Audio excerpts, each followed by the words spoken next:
ಪ್ರಿಯ ವೀಕ್ಷಕರೇ ನಮಸ್ಕಾರ. ಇದು 7 Days voice news YouTube channel Davanagere. ದಯವಿಟ್ಟು ನಮ್ಮ ಚಾನಲ್ನ ಸಬ್ಸ್ಕ್ರೈಬ್ ಮಾಡಿ, ನಮ್ಮನ್ನು ಪ್ರೋತ್ಸಾಹಿಸಿ.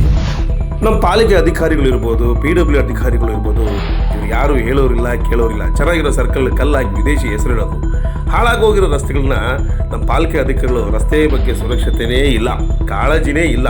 ಇಲ್ಲಿ ನೋಡಿ, ಚೆನ್ನಾಗಿರೋ ಸರ್ಕಲ್ನ ಈ ಥರ ದಪ್ಪ ಸೈಜ್ಗಲ್ಲಾಗಿ ಮಾಡಿದ್ದಾರೆ. ಇದು ಕಾರಲ್ಲಿ ಹೋಗೋರಿಗೆ ಏನು ತೊಂದರೆ ಇಲ್ಲ, ಟೂ ವೀಲಲ್ಲಿ ಹೋಗೋರಿಗೆ ಮತ್ತು ಮಕ್ಕಳು ಸೈಕಲಲ್ಲಿ ಹೋಗೋರು ಬಿದ್ದರೆ ಆಸ್ಪತ್ರೆ ಸೀದಾ ಇರಲಿ.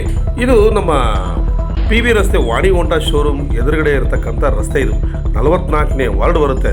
ಇದು ರಸ್ತೆ ನಿಜಲಿಂಗಪ್ಪ ಬಡಾವಣೆ SS ಲೆವೆಲ್ಗೆ ಸೇರುತ್ತೆ. ಇದು ನೀರು ಸತತ ಯಾವಾಗಲೂ 24 hours ಇದೇ ಥರ ನೀರಿರುತ್ತೆ. ಇದು ಎಲ್ಲಿ ಬರುತ್ತೆ, ಎಲ್ಲಿಂದ ಬರುತ್ತೆ ಅಂತ ನಮ್ಮ ಪಾಲಿಕೆ ಅಧಿಕಾರಿಗಳು ಇವತ್ತರೆಗೂ ಗೊತ್ತಿಲ್ಲ. ಇದೇನು ಕನ್ಯಾಕುಮಾರಿಯಿಂದ ಬರುತ್ತೋ, ಇಲ್ಲಿ ಕಾಶಿಯಿಂದ ಬರುತ್ತೋ ಅಂತ ಅವರಿಗೆ ಗಲಿಬಿಲಿ ಆಗಿದೆ.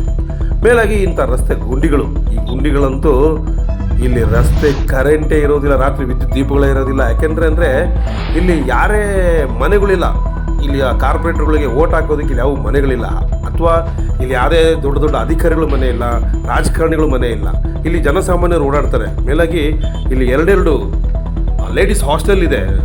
ಇದ್ರ ಮುಂದೆ ಹೋದರೆ ಕುಂದವಾಡ ರಸ್ತೆಯಲ್ಲಿ ಆ ಹೆಣ್ಮಕ್ಳು ಬೇರೆ ಊರಿಂದ ಬರ್ತಾರೆ.